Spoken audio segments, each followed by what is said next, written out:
Hello everyone. मेरा नाम है Sandeep Das Gupta and welcome to अचीवर्ली। आज हम लोग एनसीईआरटी क्लास 9 पॉलिटी के चैप्टर 4 के पार्ट 1 को शुरू करने जा रहे हैं। प्रीवियस चैप्टर के लेक्चर्स अपलोड हो चुके हैं और मैंने क्लास 9 पॉलिटी का एक सेपरेट प्लेलिस्ट भी क्रिएट कर दिया है। प्लेलिस्ट का लिंक आपको इस वीडियो के डिस्क्रिप्शन बॉक्स में मिल जाएगा, तो जो लोग नए आए हैं वहां से उन वीडियोस को देख सकते हैं।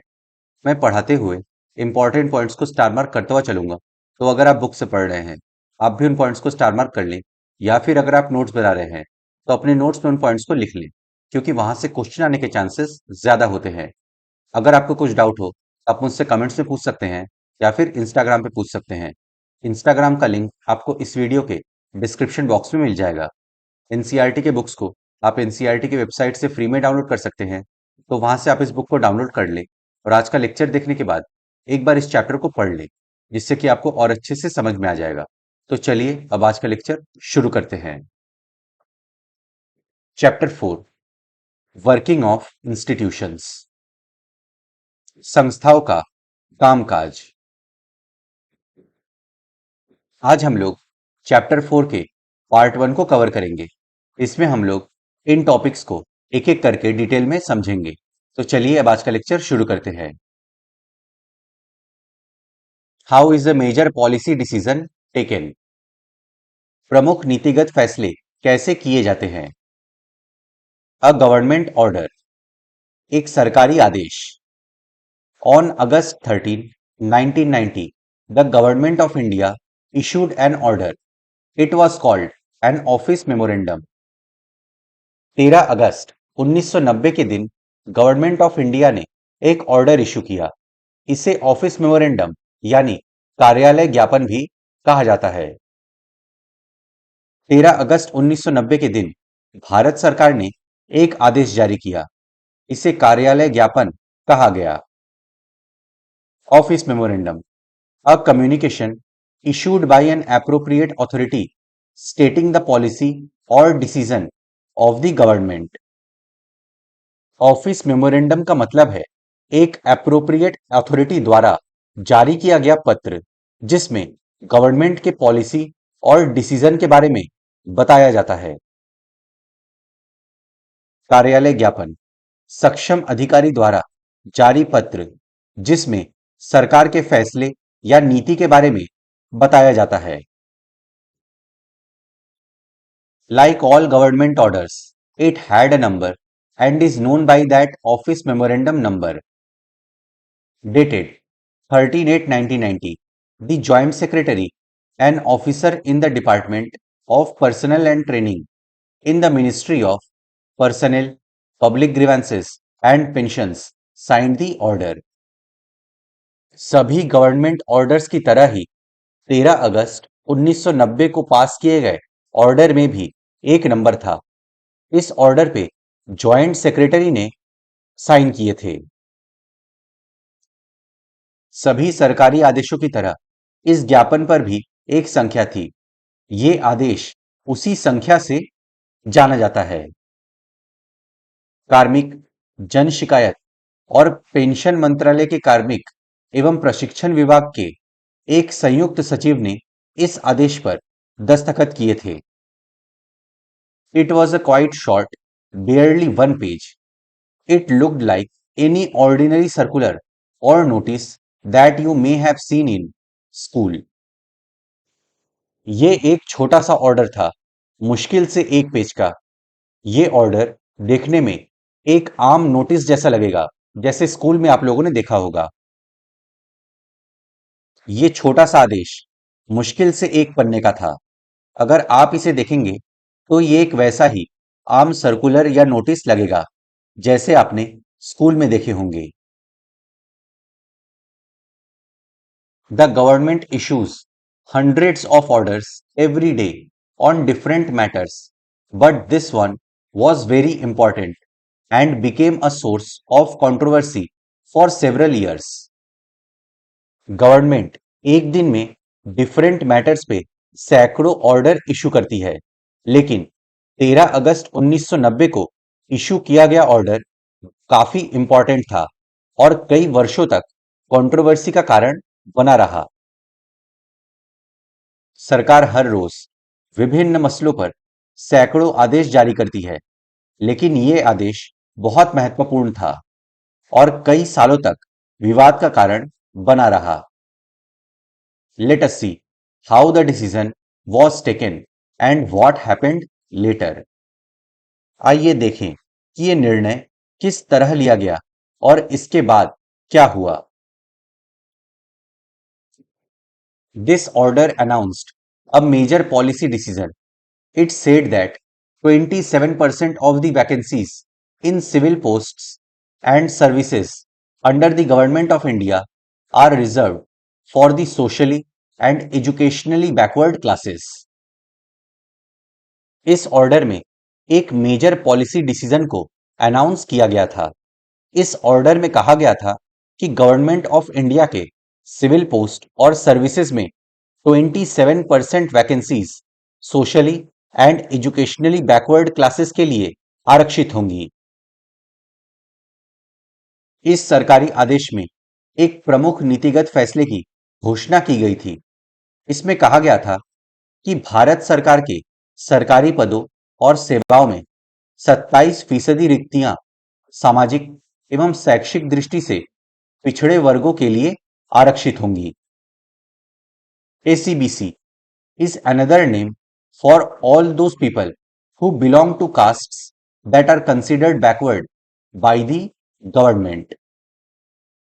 गवर्नमेंट जिन कास्ट्स को बैकवर्ड यानी पिछड़ा मानती है, उन्हीं का एक और नाम है socially and educationally backward classes. अब तक जिन जाति समूहों को सरकार पिछड़ा मानती है, उन्हीं का एक और नाम SEBC socially and educationally backward classes है। The benefit of job reservation was still then available only to scheduled castes and scheduled tribes. Now, a new third category called ACBC was introduced. Job में reservation का benefit अब तक केवल scheduled caste और scheduled tribes को ही मिल रहा था। अब इसमें एक थर्ड कैटेगरी को इंट्रोड्यूस किया गया था, socially and educationally backward classes. अब तक नौकरी में आरक्षण का लाभ केवल अनुसूचित जाति और जनजातियों को ही मिल रहा था। अब ACBC या सामाजिक और शैक्षिक दृष्टि से पिछड़े वर्गों के लिए तीसरी श्रेणी तैयार की जा रही थी। Only persons who belong to backward classes were eligible for this quota of 27% jobs. Others could not compete for these jobs. जो लोग बैकवर्ड क्लासेस को बिलोंग करते थे, सिर्फ वही इस 27% रिजर्वेशन के लिए एलिजिबल थे। बाकी लोग इसमें कंपीट नहीं कर सकते थे। इनके लिए 27% का अलग कोटा तैयार किया जा रहा था। अन्य लोग इन 27% नौकरियों के लिए प्रतियोगिता नहीं कर सकते थे। अब हम लोग का नेक्स्ट टॉपिक है द डिसीजन मेकर्स, निर्णय करने वाले। Who decided to issue this memorandum? Clearly, such a big decision could not have been taken by the person who signed that document. The officer was merely implementing the instructions given by the Minister of Personnel, Public Grievances and Pensions, of which the department was a part. इस office memorandum को issue करने का फैसला किसने किया? Clearly इस memorandum को उसने तो इश्यू नहीं किया होगा जिसने इस पे साइन किया है। Minister of personal, public grievances and pension से जो इंस्ट्रक्शंस आए थे, उनको केवल वो अधिकारी लागू कर रहा था। इस ज्ञापन को जारी करने का फैसला किसने किया? जाहिर है अकेले उस व्यक्ति ने इतना बड़ा फैसला नहीं किया होगा जिसके हस्ताक्षर उस दस्तावेज पर थे। वो अपने मंत्री द्वारा दिए गए निर्देशों को लागू करने वाला अधिकारी था। कार्मिक और प्रशिक्षण विभाग के मंत्री ने भी खुद यह निर्णय नहीं किया होगा।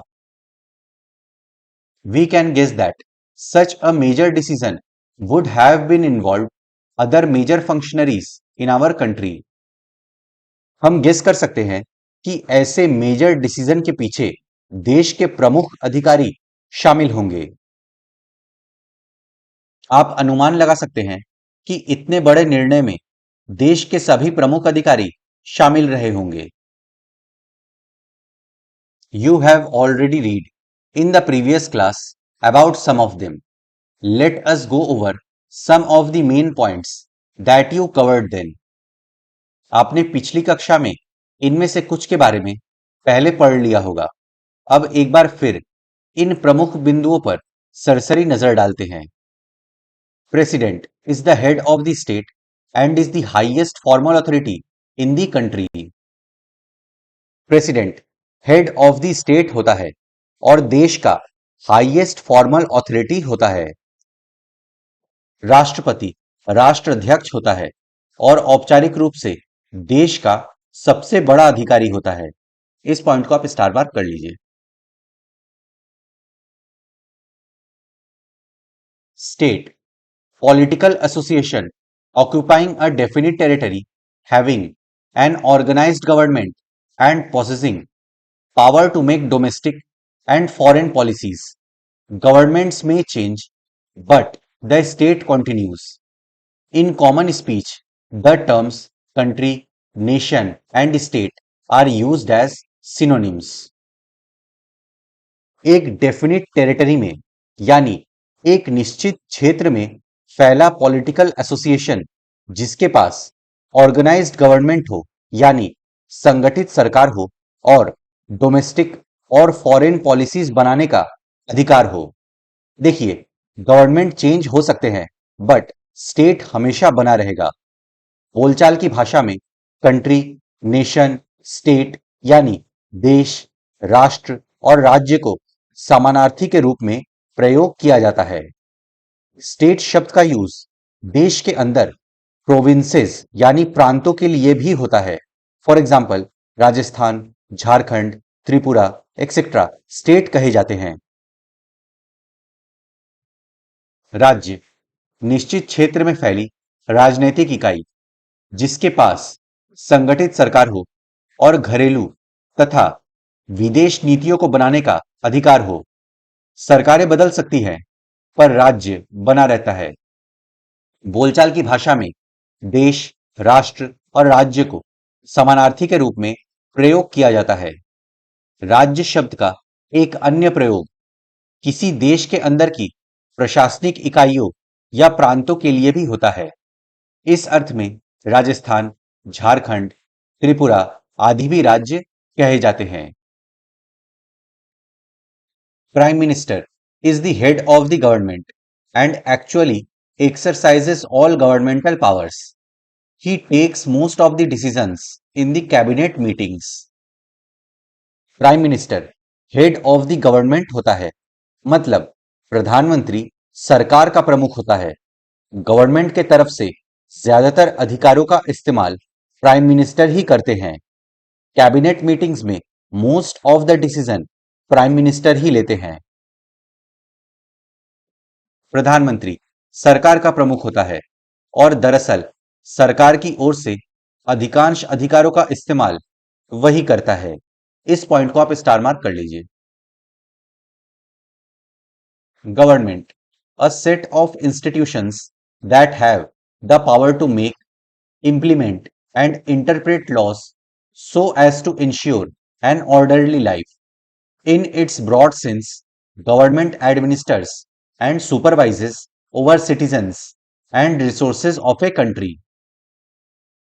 संस्थाओं का ऐसा समूह जो देश में ऑर्डरली लाइफ इंश्योर करने के लिए लॉ बना सकते हैं, लागू कर सकते हैं और इंटरप्रेट कर सकते हैं। ब्रॉड सेंस में गवर्नमेंट देश के सिटीजन और रिसोर्सेस को एडमिनिस्टर करती है और सुपरवाइज करती है। सरकार संस्थाओं का ऐसा समूह जिसके पास देश में व्यवस्थित जनजीवन सुनिश्चित करने के लिए कानून बनाने, लागू करने और उसकी व्याख्या करने का अधिकार होता है। व्यापक अर्थ में सरकार किसी देश के लोगों और संसाधनों को नियंत्रित और उसकी निगरानी करती है। The president appoints ministers on the recommendation of the prime minister. Most of the decisions related to governance are taken in the meetings of the cabinet formed by them. Prime minister के recommendation पर president ministers को appoint करते हैं। इनसे जो cabinet बनता है उसमें ही गवर्नेंस से related most of the decision लिए जाते हैं। प्रधानमंत्री की सिफारिश पर राष्ट्रपति मंत्रियों को नियुक्त करता है। इनसे बनने वाले मंत्रिमंडल की बैठकों में ही राजकाज से जुड़े अधिकतर निर्णय लिए जाते हैं। Parliament consists of the president and the two houses, Lok Sabha and Rajya Sabha. The prime minister must have the support of A majority of the Lok Sabha members. Parliament में प्रेसिडेंट और दो हाउसेस यानी लोकसभा और राज्यसभा होते हैं। प्राइम मिनिस्टर को लोकसभा मेंबर्स के मेजोरिटी का सपोर्ट होना जरूरी होता है। संसद में राष्ट्रपति और दो सदन होते हैं, लोकसभा और राज्यसभा। प्रधानमंत्री को लोकसभा के सदस्यों के बहुमत का समर्थन हासिल होना जरूरी है। इस पॉइंट को आप स्टार मार्क कर लीजिए। So, were all these people involved in this decision regarding the office memorandum? Let us find out. तो क्या कार्यालय ज्ञापन के फैसले के मामले में ये सब शामिल थे? इसके बारे में पता करते हैं। This office memorandum was the culmination of a long chain of events. The government of India had appointed the Second Backward Classes Commission in 1979. It was headed by B.P. Mandal. Hence, it was popularly called the Mandal Commission. 13 अगस्त 1990 को जो office memorandum पास हुआ था उसमें बहुत सारे events हुए थे। Government of India ने 1979 में सेकेंड बैकवर्ड क्लासेस कमीशन को अपॉइंट किया था। इस कमीशन के हेड थे बीपी मंडल जी, इसलिए इस कमीशन को मंडल कमीशन के नाम से जाना जाता है। यह सरकारी आदेश एक लंबे घटना चक्र का परिणाम था। भारत सरकार ने 1979 में दूसरा पिछड़ी जाति आयोग गठित किया था। इसकी अध्यक्षता बीपी मंडल ने की थी और इसी कारण से इसे आमतौर पर मंडल आयोग कहते हैं। It was asked to determine the criteria to identify the socially and educationally backward classes in India and recommend steps to be taken for their advancement. इस कमीशन को भारत में socially and educationally backward classes की पहचान के लिए मापदंड तय करने का जिम्मा सौंपा गया। इस कमीशन को उनके बेहतरी के लिए स्टेप्स रिकमेंड करने का भी जिम्मा सौंपा गया। इसे भारत में सामाजिक और शैक्षिक दृष्टि से पिछड़े वर्गों की पहचान के लिए मापदंड तय करने और उनका पिछड़ापन दूर करने के उपाय बताने का जिम्मा सौंपा गया। The commission gave its report in 1980 and made many recommendations. One of these was the 27% of government jobs be reserved for the socially and educationally backward classes. The report and recommendations were discussed in the parliament. इस commission ने 1980 में अपना report दिया और बहुत सारे recommendations भी दिए। इन्हीं रिकमेंडेशंस में से एक था कि socially and educationally backward classes के लिए 27% गवर्नमेंट जॉब्स को रिजर्व किया जाए। पार्लियामेंट में इस रिपोर्ट पर और रिकमेंडेशंस पर डिस्कशन हुआ। इस आयोग ने 1980 में अपनी सिफारिशें दी। आयोग द्वारा सुझाए गए उपायों में एक सिफारिश थी सरकारी नौकरियों में सामाजिक और शैक्षिक दृष्टि से पिछड़े वर्गों के लिए 27% आरक्षण देना। इस रिपोर्ट और उसकी सिफारिशों पर संसद में चर्चा हुई। For several years, many parliamentarians and parties kept demanding the implementation of the Commission's recommendations. बहुत सालों तक पार्टीज और एमपीज मंडल कमीशन के रिकमेंडेशंस को लागू करने की मांग करते रहे। वर्षों तक कई पार्टियां और सांसद इसे लागू करने की मांग करते रहे। Then came the Lok Sabha election of 1989. In its election manifesto, the Janata Dal promised that if voted to power, it would implement the Mandal Commission report. फिर 1989 का लोकसभा चुनाव आया। अपने इलेक्शन मैनिफेस्टो में जनता दल ने प्रॉमिस किया कि अगर वे पावर में आए तो मंडल कमीशन के रिपोर्ट को लागू करेंगे। फिर 1989 का लोकसभा चुनाव हुआ। जनता दल ने अपने चुनाव घोषणा पत्र में वादा किया कि सत्ता में आने पर वो मंडल आयोग की सिफारिशों को लागू करेगा। दी Janata Dal did form the government after this election. It's leader VP Singh became the prime minister. Election में जनता दल जीती और उनकी सरकार बनी और जनता दल के leader VP Singh ji prime minister बने। चुनाव के बाद जनता दल की ही सरकार बनी और इसके नेता वीपी सिंह प्रधानमंत्री बने। Several developments took place after that. इसके बाद कई घटनाएं हुई। The president of India in his address to the parliament announced the intention of the government to implement the recommendations of the Mandal commission. Parliament में president of India ने अपने भाषण में गवर्नमेंट के द्वारा मंडल कमीशन के रिकमेंडेशंस को लागू करने के मंशा की घोषणा की। नई सरकार ने संसद में राष्ट्रपति के भाषण के जरिए मंडल रिपोर्ट लागू करने की अपनी मंशा की घोषणा की। On 6 August 1990, the union cabinet took a formal decision to implement the recommendations. 6 अगस्त 1990 को यूनियन कैबिनेट ने कमीशन के रिकमेंडेशन को इंप्लीमेंट करने का एक फॉर्मल डिसीजन लिया।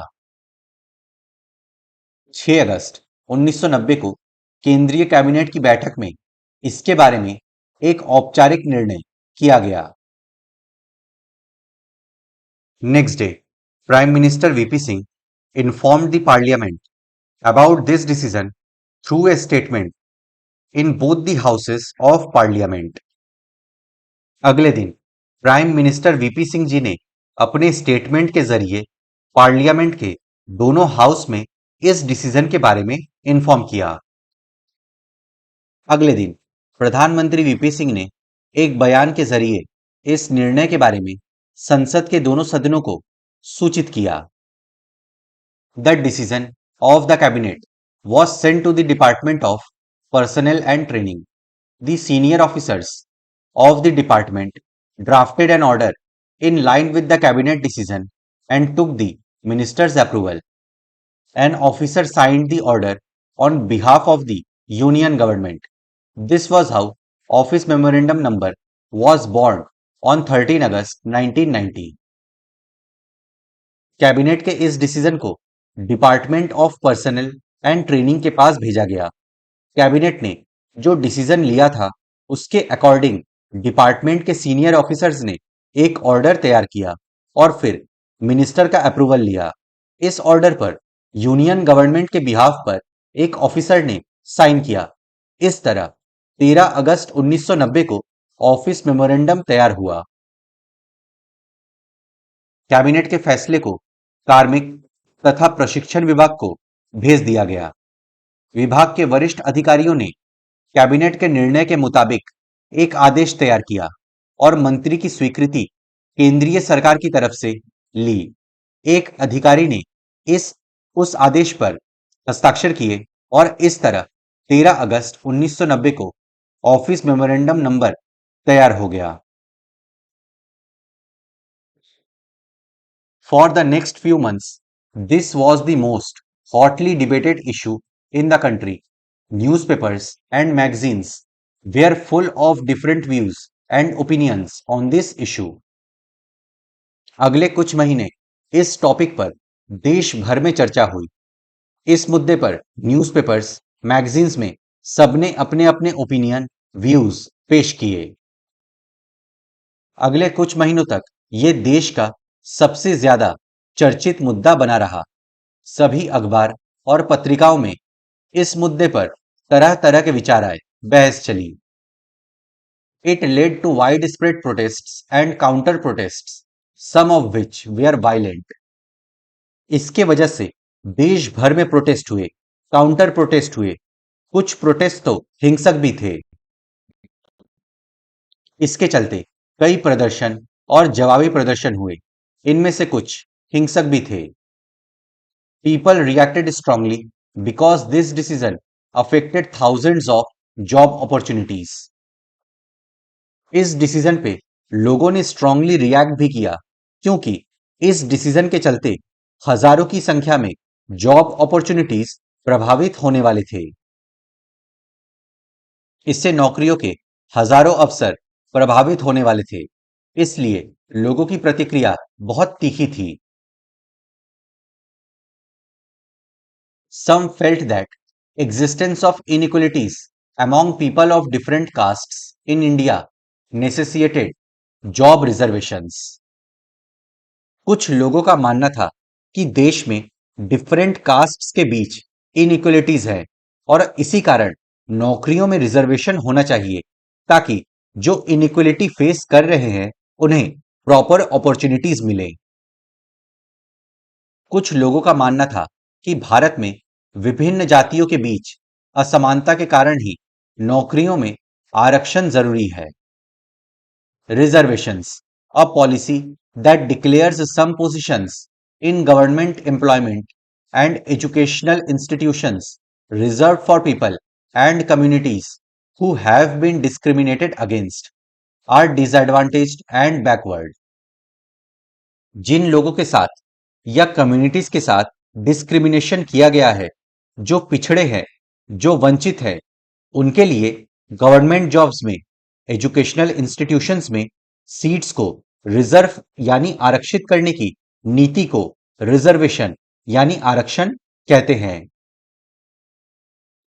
आरक्षण भेदभाव के शिकार, वंचित और पिछड़े लोगों और समुदायों के लिए सरकारी नौकरियों तथा शैक्षिक संस्थाओं में पद एवं सीटें आरक्षित करने की नीति। They felt this would give a fair opportunity to those communities who so far had not adequately been represented in government employment.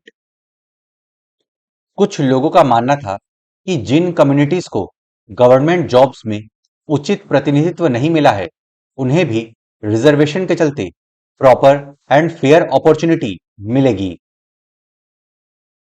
उनका मानना था कि इससे उन लोगों को बराबरी पर आने का मौका मिलेगा जिनको सरकारी नौकरियों में अभी तक उचित प्रतिनिधित्व नहीं मिला है। Others felt that this was unfair as it would deny equality of opportunity to those who did not belong to backward communities. दूसरों का मानना था कि जो लोग बैकवर्ड कम्युनिटीज को बिलोंग नहीं करते, उनके लिए यह डिसीजन अनफेयर है क्योंकि उनको इक्वलिटी ऑफ अपॉर्चुनिटी नहीं मिलेगी, फेयर अपॉर्चुनिटी नहीं मिलेगी। दूसरे पक्ष के लोगों का मानना था कि इस निर्णय से जो पिछड़े वर्ग के नहीं हैं, उनके अवसर छिनेंगे। They would be denied jobs, even though they could be more qualified. Some felt that this would perpetuate caste feelings among people and hamper national unity. कुछ लोगों का मानना था कि जो बैकवर्ड कम्युनिटीज को बिलोंग नहीं करते, हो सकता है कि वे ज्यादा क्वालिफाइड हो, बट इस डिसीजन के चलते उन्हें जॉब्स नहीं मिलेंगी, जिससे लोगों के अंदर जातिवाद बढ़ेगा और इससे नेशनल यूनिटी पर असर पड़ेगा। अधिक योग्यता होने पर भी उनको नौकरियां नहीं मिलेंगी। कुछ लोगों का मानना था कि इससे जातिवाद बढ़ेगा, जिससे देश की प्रगति और एकता पर असर होगा। In this chapter, we won't discuss whether the decision was good or not.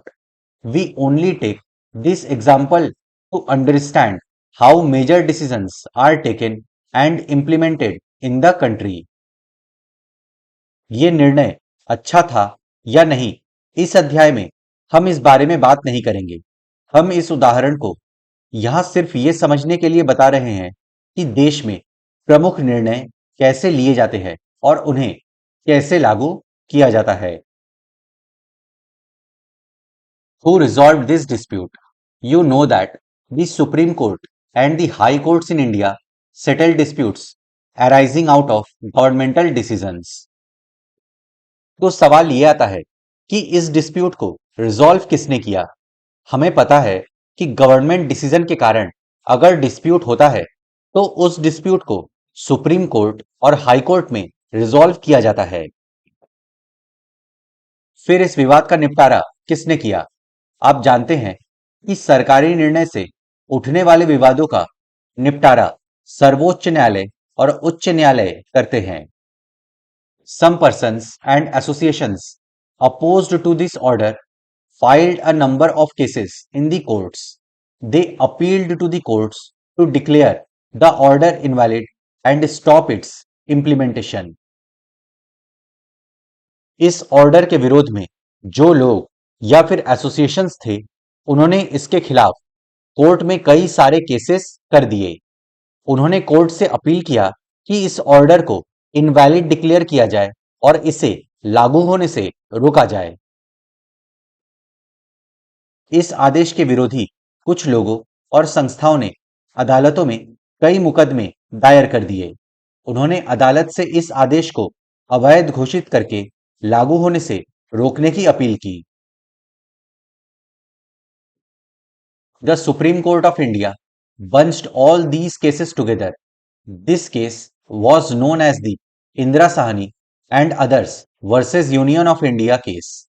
11 judges of the Supreme Court heard arguments of both sides. Supreme court of India ने इन सारे केसेस को एक साथ जोड़ दिया। इस केस को Indira Sahni and others versus union of India के नाम से जाना जाता है। सुप्रीम कोर्ट के 11 जजेस ने दोनों पक्षों की दलीलें सुनी। भारत के सर्वोच्च न्यायालय ने इन सभी मुकदमों को एक साथ जोड़ दिया। इस मुकदमे को इंदिरा साहनी एवं अन्य बनाम भारत सरकार मामला कहा जाता है। सर्वोच्च न्यायालय के 11 सबसे वरिष्ठ न्यायाधीशों ने दोनों पक्षों की दलीलें सुनी। By a majority, the Supreme Court judges in 1992 declared that this order of the government of India was valid. Supreme court जजेस ने 1992 में मेजोरिटी के साथ डिक्लेयर किया कि गवर्नमेंट ऑफ इंडिया का ये ऑर्डर वैलिड है। उन्होंने 1992 में बहुमत से फैसला किया कि भारत सरकार का ये आदेश अवैध नहीं है। At the same time, the Supreme Court asked the government to modify its original order. It said that well-to-do persons among the backward classes should be excluded from getting the benefit of reservation. Supreme court ने government को original order में कुछ modify करने को कहा। उन्होंने कहा कि बैकवर्ड क्लासेस में जो लोग अच्छी स्थिति में हैं, उनको रिजर्वेशन का बेनिफिट नहीं मिलना चाहिए। लेकिन सर्वोच्च न्यायालय ने सरकार से उसके मूल आदेश में कुछ संशोधन करने को कहा।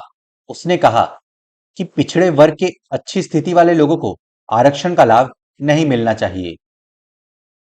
Accordingly, the Department of Personnel and Training issued another office memorandum on 8 September 1993. The dispute thus came to an end, and this policy has been followed since then. 8 सितंबर 1993 को department of personal and training ने एक और office memorandum issue किया।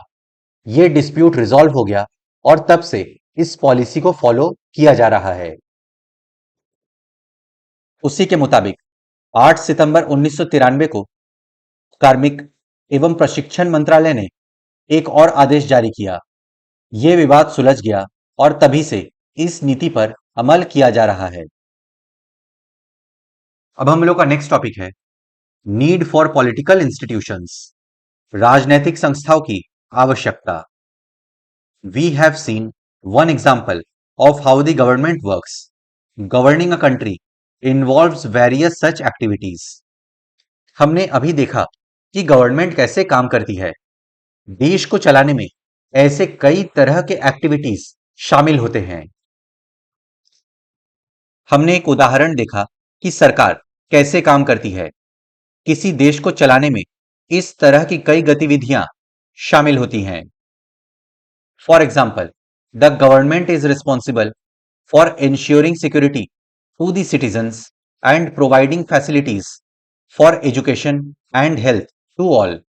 It collects taxes and spends the money thus raised on administration, defense, and developmental programs. It formulates and implements several welfare schemes.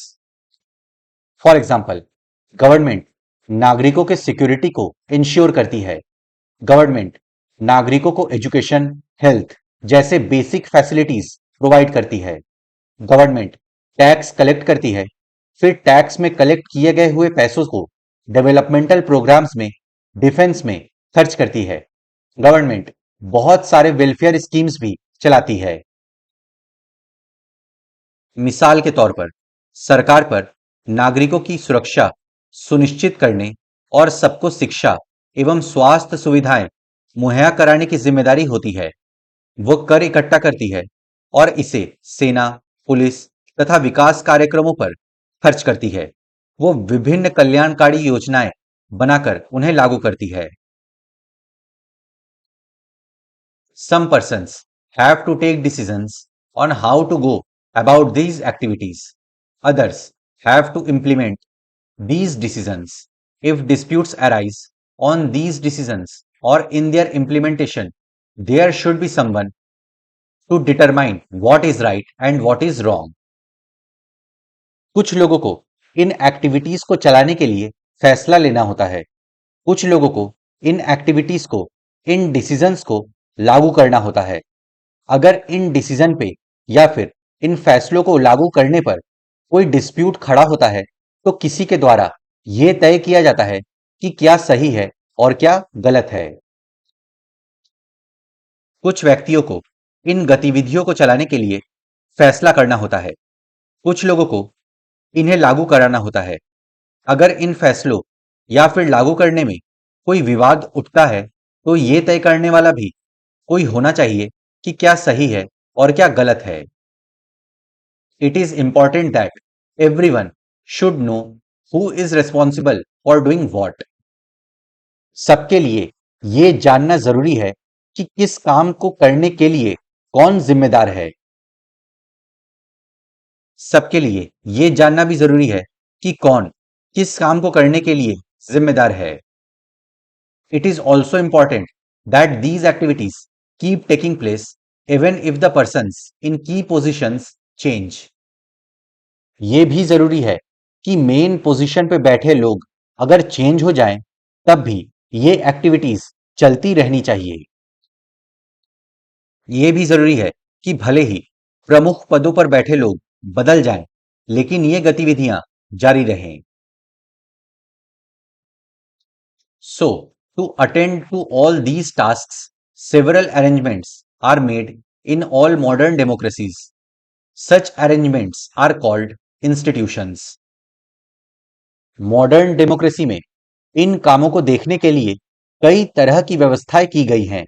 इन्हीं व्यवस्थाओं को institutions यानी संस्थाएं कहते हैं। लिहाजा सभी आधुनिक लोकतांत्रिक देशों में इन कामों को देखने के लिए विभिन्न व्यवस्थाएं की गई हैं। इस तरह की व्यवस्थाओं को संस्थाएं कहते हैं।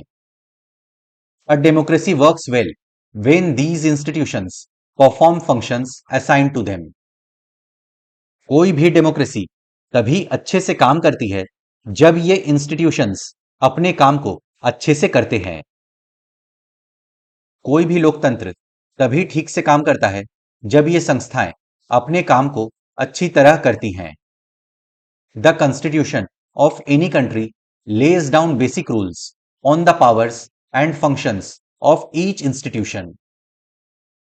किसी भी देश के संविधान में इन इंस्टीट्यूशंस के पावर और फंक्शंस के बारे में बेसिक रूल्स का वर्णन होता है।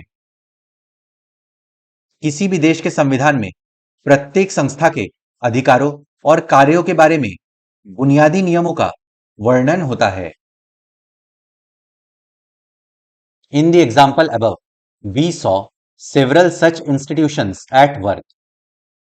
दिए गए उदाहरण में हमने इस तरह की विभिन्न संस्थाओं को काम करते देखा। The Prime Minister and the Cabinet are institutions that take all important policy decisions. Prime minister और कैबिनेट ऐसे इंपॉर्टेंट इंस्टीट्यूशंस हैं जो इंपॉर्टेंट पॉलिसी डिसीजंस लेते हैं। प्रधानमंत्री और कैबिनेट ऐसी संस्थाएं हैं जो सभी महत्वपूर्ण नीतिगत फैसले करती है। The civil servants working together are responsible for taking steps to implement the ministers decisions. Ministers के द्वारा लिए गए डिसीजन को इंप्लीमेंट करने के लिए सिविल सर्वेंट्स जिम्मेदार होते हैं। मंत्रियों द्वारा किए गए फैसले को लागू करने के उपायों के लिए एक निकाय के रूप में नौकरशाह जिम्मेदार होते हैं। Supreme court is an institution where disputes between citizens and the government are finally settled. Supreme court ऐसा इंस्टीट्यूशन है जहां पर गवर्नमेंट और सिटीजन के बीच के डिस्प्यूट को रिजॉल्व किया जाता है। सर्वोच्च न्यायालय वो संस्था है जहां नागरिक और सरकार के बीच विवाद अंततः सुलझाए जाते हैं। Working with institutions is not easy. Institutions involve rules and regulations. This can bind the hands of leaders. Institutions के साथ काम करना आसान नहीं है। Institutions के rules and regulations होते हैं। इन rules and regulations के कारण नेताओं के हाथ बंध सकते हैं। संस्थाओं के साथ काम करना आसान नहीं है। संस्थाओं के साथ कायदे कानून जुड़े होते हैं। इनसे नेताओं के हाथ बन सकते हैं। Institutions involve meetings, committees, and routines. This often leads to delays and complications. Therefore, dealing with institutions can be frustrating. Institutions के कामकाज में मीटिंग्स होती हैं, कमिटीज होती हैं, कुछ रूटीन्स होते हैं। इन सब के कारण काम में कभी डिले भी होता है या कुछ कॉम्प्लिकेशंस आ जाते हैं। इस वजह से इंस्टीट्यूशंस के साथ कामकाज में कुछ परेशानियां आ सकती हैं। संस्थाओं के कामकाज में कुछ बैठकें, कुछ समितियां और कुछ रूटीन काम होता है। कुछ सामान्य रूटीन होता है। इनके कारण अक्सर काम में देरी और परेशानियां होती हैं। इसलिए संस्थाओं के साथ कामकाज में परेशानी महसूस की जा सकती है। One might feel that it is much better to have one person take all decisions without any rules, procedures, and meetings. But that is not the spirit of democracy. ऐसे केस में कोई सोच सकता है कि कोई एक ही व्यक्ति सारे डिसीजन ले तो अच्छा होगा। कोई रूल्स एंड रेगुलेशंस नहीं होंगे, कोई प्रोसीजर फॉलो नहीं करना पड़ेगा, कोई मीटिंग्स नहीं होंगी। लेकिन ये स्पिरिट ऑफ डेमोक्रेसी के अनुकूल नहीं है। ऐसे में कोई सोच सकता है कि एक ही व्यक्ति सारे फैसले ले तो ज्यादा बेहतर होगा। कायदे कानून और बैठकों की क्या जरूरत है? पर यह सोच लोकतंत्र की बुनियादी भावना के अनुकूल नहीं है। Some of the delays and complications introduced by institutions are very useful. They provide an opportunity for a wider set of people to be consulted in any decision. In institutions के वजह से कुछ जो डिलेज या complications आते हैं वो भी कभी कभी यूजफुल होता है। ये एक अपॉर्चुनिटी प्रोवाइड करते हैं जिससे अनेक लोगों से कंसल्ट किया जा सके, उनकी राय जानी जा सके एक डिसीजन लेने से पहले। इससे गलती होने के चांसेस कम हो जाते हैं। संस्थाओं के कामकाज के तरीकों से जो कुछ परेशानियां होती हैं या थोड़ा वक्त लगता है, वो भी कई मायने में उपयोगी होता है। किसी भी फैसले के पहले अनेक लोगों से राय विचार करने का अवसर मिल जाता है। Institutions make it difficult to have a good decision taken very quickly, but they also make it equally difficult to rush through a bad decision. That is why democratic governments insist on institutions. Institutions के कारण अच्छे decision जल्दी लेना आसान नहीं होता, but इन्हीं institutions के कारण एक खराब डिसीजन जल्दी ले पाना भी मुश्किल हो जाता है। इसी कारण डेमोक्रेटिक गवर्नमेंट इंस्टीट्यूशंस पर जोर देती है।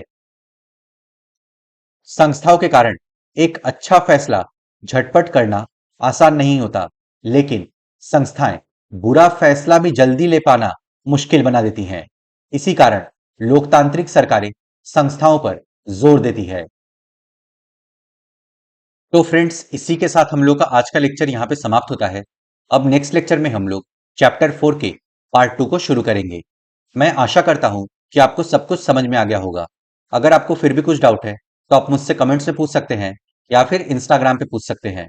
अपने फ्रेंड्स के साथ इस वीडियो को शेयर करें। वीडियो पसंद आए तो लाइक करें, चैनल को सब्सक्राइब करें।